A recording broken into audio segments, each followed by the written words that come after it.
This is Treasure Trawl Titans, a Not Alone Origins story, written by Craig A. Falconer, narrated by James Patrick Cronin.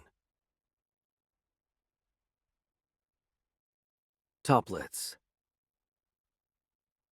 In 2 short years, Treasure Trawl Titans emerged from nowhere to become one of Australia's most watched reality TV shows.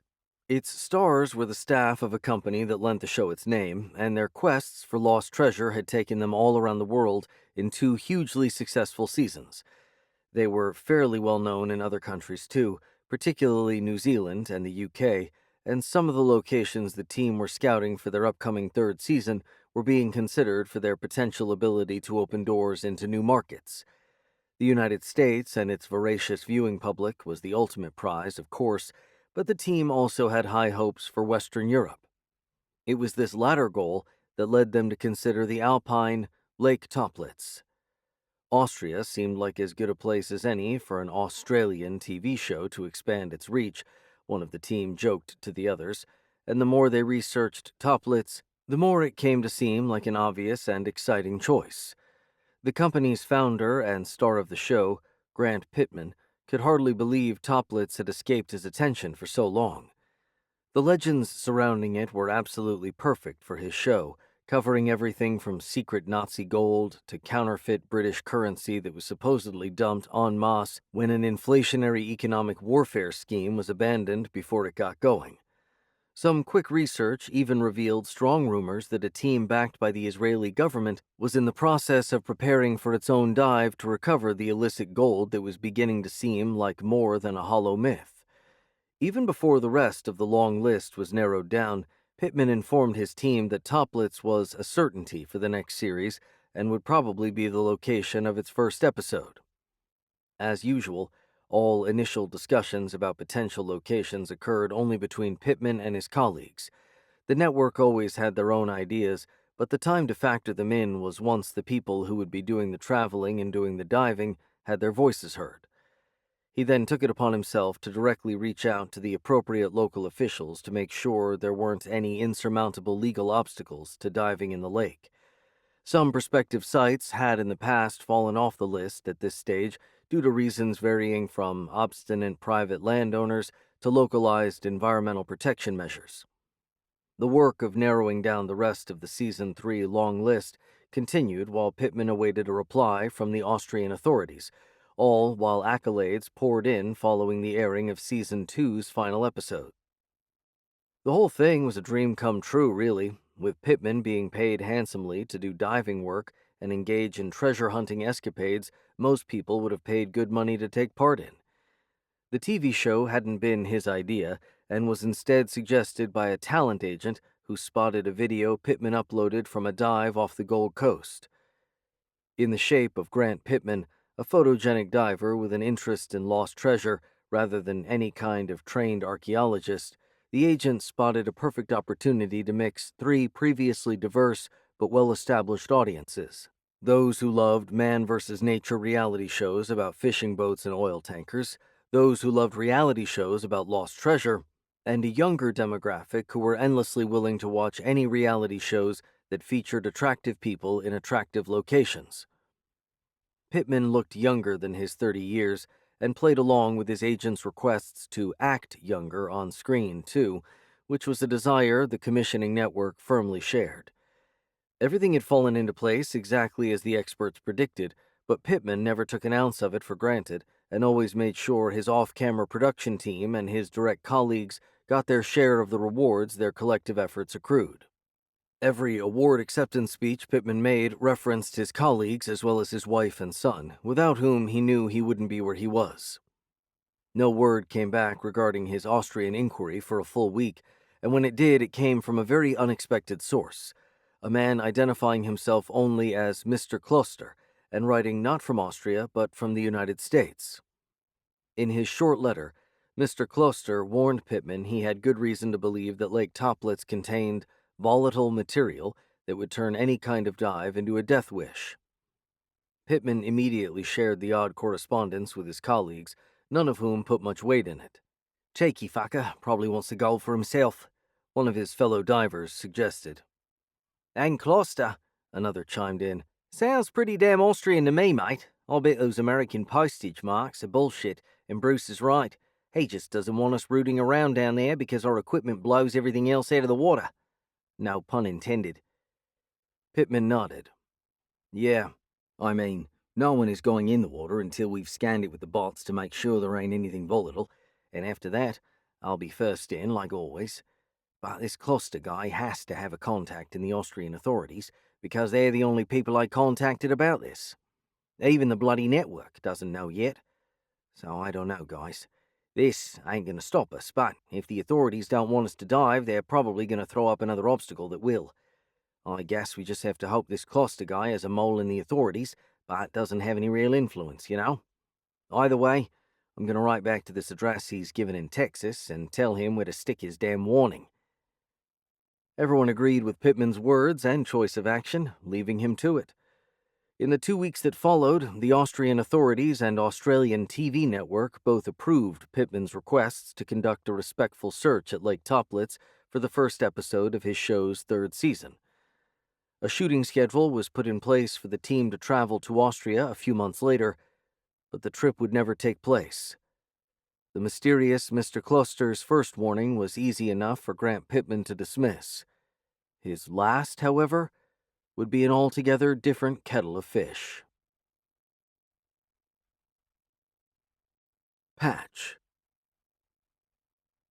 A few days before Grant Pittman and his team were due to head for Austria and their week-long shoot at the intriguing Lake Toplitz, he was enjoying his son Randall's 8th birthday, along with some close family and friends.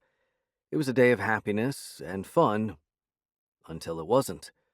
Well into the festivities, with the once enormous cake now a thing of the past and only crumbs left in its place, a knock on the door signaled the arrival of a delivery driver. Pittman answered the door and gratefully took the small package, which was addressed to him. He opened it right away, revealing a golden teddy bear. Wow! Little Randall beamed. Another present? And he looks just like Patch, except golden? Grant Pittman handed his son the bear, assuming it must have been from a distant family member. He then reached further into the package to look for a card and found only a scrap of paper. In some fairly elaborate handwriting, a message was written in red pen. To keep the youngster company when you leave. It should match the one on his bedroom shelf. But you might want to check that. Who's it from? Grant's wife asked as he read the note. Pittman tried to keep a straight face despite his concern, not to mention rage, about who it might really be from. Grant, hello, who is it from? One of the guys at work, he replied. He then waited for a few minutes, as little time as he thought could pass, without inviting questions as to why he was rushing away immediately after the bear arrived, and excused himself to the bathroom. He walked past the bathroom, however, and continued instead to Randall's bedroom. Grant Pittman had no idea what he expected to find. His best guess was nothing, but the fact that the sender of the bear knew there was already one like it in his son's bedroom was already enough of a concern. None of his friends or colleagues who had visited his home were the kinds of psychopaths who would pull a joke like this. They wouldn't be his friends or colleagues if they were, and the only window with a view into Randall's bedroom was the one facing the fenced-in backyard. Recent weeks had seen several unsigned letters arrive, imploring Grant in increasingly strong terms to cancel his planned exploration of Lake Toplitz. The tone had changed with each attempt, moving from the supposedly selfless suggestion of the first to a vaguely threatening demand in the most recent. Pittman naturally assumed all of them were from the same individual who sent the first, and couldn't really understand why he had signed that one as Mr. Kloster and then left the others unattributed. They were all printed, allowing no clues in the handwriting, but certain small idiosyncrasies in the language combined with the consistently identical formatting of the letters to give Pittman enough reason to feel confident in his assumption. Involving his son was simply beyond the pale, however, and he felt sick to the pit of his stomach even before he stepped into Randall's room. Once there, Pittman headed straight for the shelf where Patch the bear lived. After only 2 steps into the room, he stopped in horror. Patch was still there and still in one piece, but an extremely sharp knife had been placed in his lap. Feeling fit to burst with rage, Pittman then caught sight of a red piece of paper peeking out from beneath the bear. He walked over to check it out, grabbing the knife first of all, and quickly picked it up. In the same elaborate handwriting as the first note, but this time in black pen on red paper, the message was clear. Don't go to Austria. Keep this to yourself. Score 2 out of 2 and you'll never hear from me again. Trust me, you wouldn't like the alternative. The feelings swirling within Grant Pittman at the moment were like none he had ever experienced, both in their nature and their intensity. He felt so helpless, terrified of the reprisal that telling anyone else would likely bring, but loath to take the word of the disgusting individual who somehow planted the knife that everything would be okay if he canceled the Austria trip and kept his mouth shut as to the reason why. With his son's safety in doubt and no reason to believe his own every move wasn't currently being monitored by whoever was motivated enough to act like this, Grant Pittman's adrenaline-filled mind saw no option but to go along with the letter's request. Within 24 hours, the trip to Austria was off. That alone cost Pittman a considerable amount of money since the network had already invested so much in non-refundable airfare and ground arrangements, with all of it being recouped from the company, given that the late call-off was Pittman's decision.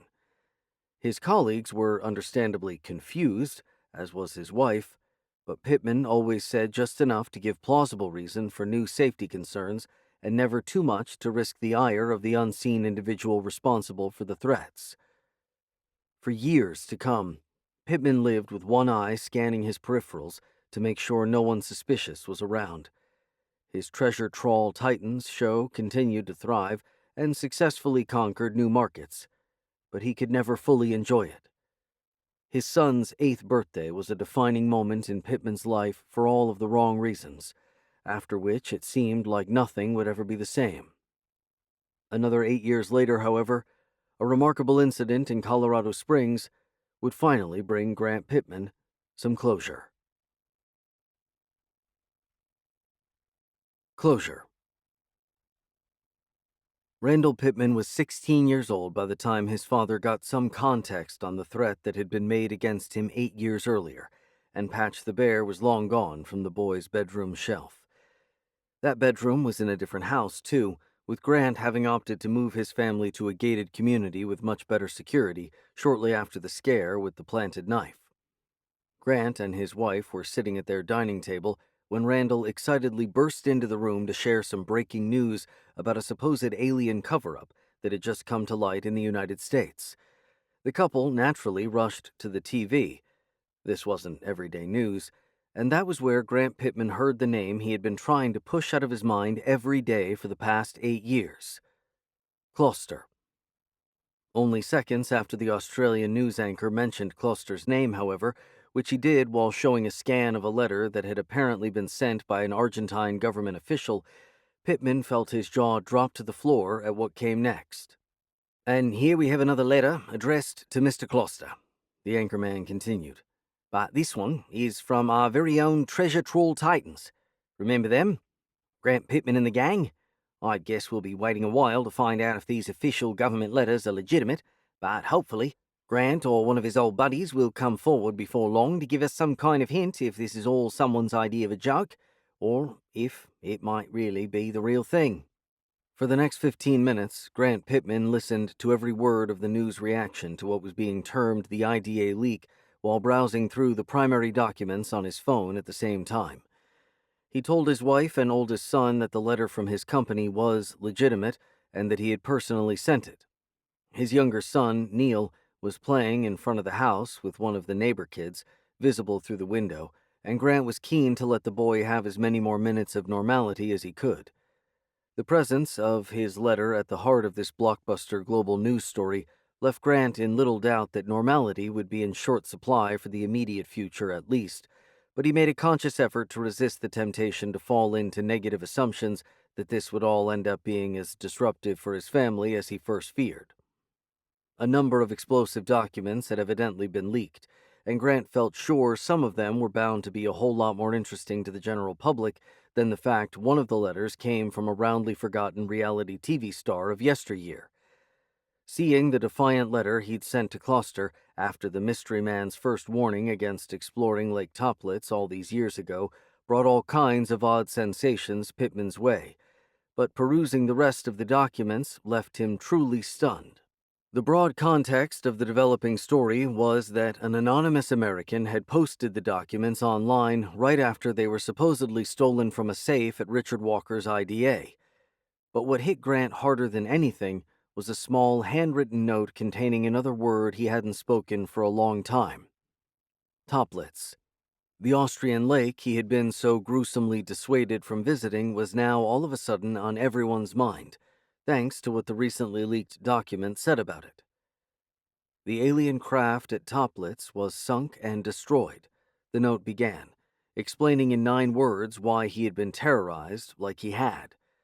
Fear that his team might have gotten in the way of a bona fide alien cover-up was quite literally one of the last explanations for the intervention Pittman would have guessed, and was indeed one that had never even fleetingly crossed his mind during several years, wondering just what the reason might have been. Apparently the Closter guy in all the letters had a long history with Richard Walker, Randall said to Grant, reading this new piece of information from his own phone. Did you know that when you sent that letter to him? Grant shook his head. What happened back then? His wife pushed. 1 minute you were going to Toplitz and then you weren't. It was your decision, but did someone pressure you to make it? Did you hear from this Closter character again? 8 years after the overt and dastardly threat to their son had been made, Grant Pittman finally got it off his chest by telling both the boy and his mother. The main reason he did so now was that saying nothing wasn't going to be a viable option for long, but he was also considering making a public comment to confirm the veracity of the letter in the hope that doing so, and making one single statement about it, would enable him to escape too much of the media frenzy that was sure to swirl around this most remarkable of stories until the dust settled one way or another. Upon hearing that Grant had kept from her all mention of a home intrusion and thinly veiled threat to their child's safety, his wife was, quite understandably, furious. I had to keep it to myself, Grant explained. He said that very clearly, and back then I had no reason to think he wasn't watching my every move and listening to my every word. I've had to live with this for 8 years, and I would never have wished it on anyone, let alone you. The shock of the moment meant that no explanation would suffice right now, but Randall recaptured his parents' attention with another revelation. If the Mr. Closter who warned you about Toplitz is the same Closter who Walker worked with back in the day, he's dead, the boy announced. He went about 7 years ago. Walker was at his funeral in Dallas. The guy was a Nazi, like an actual Nazi scientist who worked on their rockets, then moved to the US and worked for NASA. On top of everything else, this rattled Grant even further. As the day wore on, more analysis of the documents came out, and the world was patiently waiting for Richard Walker's reaction. No one was more interested in what he had to say than the Pittman family, and none were more concerned when he identified the source of the leak as a young man named Dan McCarthy and publicly questioned his mental faculties in one breath before accusing him of being a Chinese agent in the next. If this Dan McCarthy guy is getting himself on the wrong side of the same kind of people who made those threats against us, we've got to help him out any way we can, Randall said.